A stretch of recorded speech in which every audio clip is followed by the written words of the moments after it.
Hey, I'll tell you someone I do like. That's our friend Richard Davenport, who joins us now. I had the blessing, so I sit down, I park in 56, I sit down on the bus.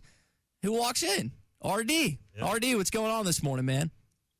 Oh, man, it was, it's going fine, but it was better for me, man. Always good to see Ty, and anybody that knows me thinks highly of him, and I think he needs a raise. You would, checks in the mail, Richard, definitely on that.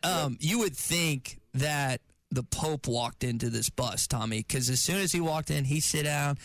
RD got recruiting question after recruiting question. There are people, hey, you wrote this thing 15 years ago about my nephew or my son. And RD would think a sec, harken back, and be like, yeah, I remember that. I remember he played at so-and-so high school. It was a cool experience, and I just kind of sat there and listened and took it in. But, Richard, you've also written a couple things recently. Arkansas had some visitors in this weekend, not just for football and basketball. I know it's a long list, but maybe some things that stood out this past weekend in Fayetteville from some guys you talked to.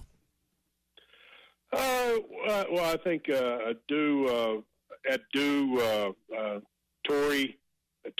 Torrey, I may not be getting that right. The 2026 shooting guard out of New Haven, Connecticut. He visited Arkansas over the weekend, and this was his first time to attend a college football game, and it seemed to make a big impression on him and his father. But and he was he was kind of taken back at seeing Tusk, a live mascot. That was kind of, when kids haven't really been to a atmosphere or a big college game, and they experience something for the first time. It's kind of interesting to hear their take on just different things that we take for granted. And he was just really he was surprised that they had a live mascot, and he obviously was able to see Tusk up close and personal. But I think that probably stood out more than anything. And then he was talking about practice and how impressive it was. Coach Calipari and staff conducting practice on Saturday, and things like that really hit home with him. And he's a guy that's a top 30 prospect right now in the 26th class, and he said he plans to visit Arkansas soon again. So that was very productive. But overall, I mean, obviously it wasn't a W on Saturday, but the atmosphere, as we all know, for most of the game was very, very, very good, and impressed football and basketball kids. I would assume that Friday night for the Kansas exhibition game, you can have recruits at that event, correct? As far as I know, and I'll be honest with you, I haven't checked. I can't imagine you not. It's still a recruiting period, so but haven't really dived into it just yet. Kind of stinks that football's not in town, because that would be something. I know high school recruits are playing that night, but if someone had an off week or something, that at least kind of kickstart the weekend if you had that one or two that maybe you could get in town. But it just kind of stinks. It conflicts where football can't get in on maybe an atmosphere like that.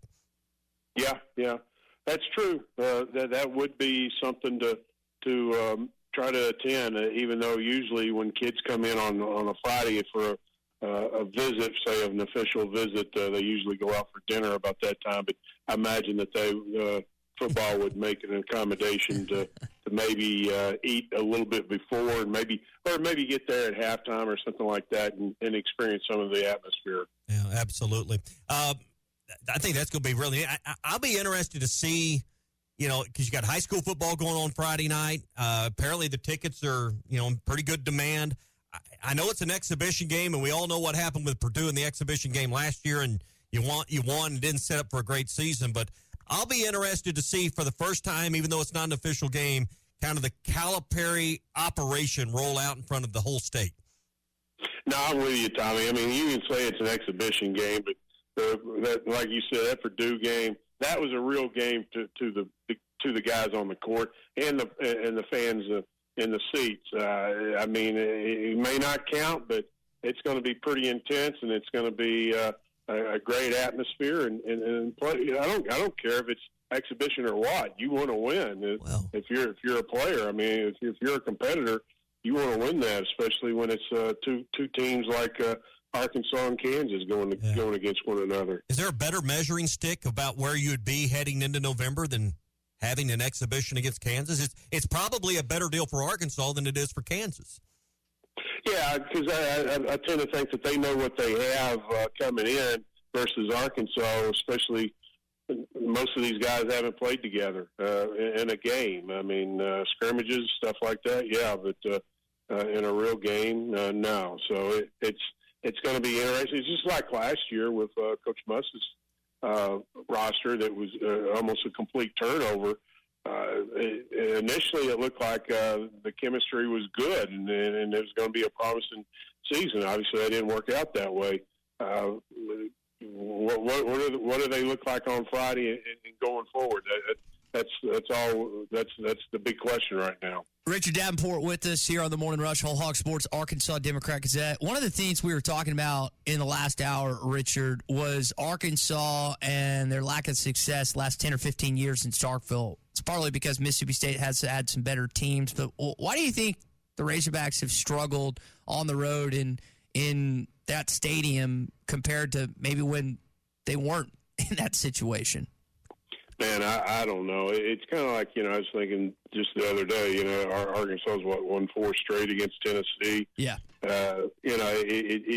It's hard to explain. It really is. I don't know. I mean, I guess most of the guys hate cowbells. I don't know. It's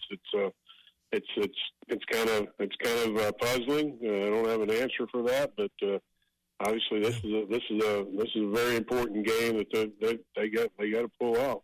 Now much like Arkansas is to the outside world, Mississippi State's one of those games you quickly circle going through the schedule early. Oh, yeah. You don't take them as serious as you do a brand name in the SEC like a Tennessee or an LSU or a Bama or go down the list. I think that's a little bit of something you feel like, all right, I can breathe a little bit this week. It's Mississippi State. Well, they feel I think they just step it up a little bit more, and I think it's just harder. There's more pressure to win at home. There's a lot of things, but I think it's a game that you'll beat Mississippi State. Richard, it's hard to define that you've had a good year in Arkansas's situation. You've got to have a win over Mississippi State generally to just have a good year and make a bowl game even. No, that's right. I mean, especially games that you feel like that. As a program, you feel like that you should be able to have a better supporting cast, better team, and no disrespect to Mississippi State, but I mean Arkansas's resources and everything, advantages I tend to think that they have over Mississippi State should help you be the better program and more times than not beat the Bulldogs. But it's something that obviously Arkansas hasn't had a lot of luck in Starkville. So, but you got to feel pretty confident, but at the same time, and it's one of those games, that series that it's kind of hard to explain why Arkansas has difficulty winning there. Richard, you got any thoughts on the Southeastern Conference as we look ahead to the championship game in Atlanta? I know that Texas might have the easiest schedule when you look at some of the other teams, what they have to go through. LSU, A&M, both undefeated this weekend in College Station. Who do you expect, I should say, is going to play in Atlanta for the SEC championship game? I'll just go with Georgia. I mean, it's pretty easy. Mm-hmm. I mean, I tend to think after what happened on Saturday. And then, the other one, the other team, I don't know. I don't know. I mean, you look at Texas and you look at their schedule. Now you look at it and you go, man, it's pretty questionable as far as their level of competition going into the Georgia game. I think we'll know a little bit more in a couple more weeks, but I think you probably have 3 or 4 teams that will be, fighting for that second spot. Well, one thing I think we do know is predicting this week off of last week will get you in a lot of trouble. Yeah. What is? Oh, no doubt. I mean, but seriously, you look back. I mean, after Texas beat Michigan at the Big House. I mean, people were saying, that's and it was an impressive win, but now you look at it, and it's not as an impressive win, and their other wins were against a lesser competition. Yep. We'll know more about Texas, in a few weeks. And I look at the schedule right now. Arkansas, if they can just improve just a little bit each game, they have a chance to come out pretty good at the end of the season. But at the same time, if you have a performance like you did against LSU, and you give LSU credit, but you cannot, and we've said this week after week, you just cannot turn the ball over like Arkansas did, and that interception just changed the whole game. And then there obviously the no call on the reverse on the targeting and the no call on the pass interference. I think those are the three biggest things that happened on Saturday that led to Arkansas losing the game. Or I'm not going to say that LSU wasn't the better team, but I'm also going to say that those definitely had an impact on the game. Richard, we'll leave it there, man. Appreciate you joining us as always. It was good to see you this past weekend, and we'll chat next week, next Wednesday, same time. All right. Sounds good. See you guys.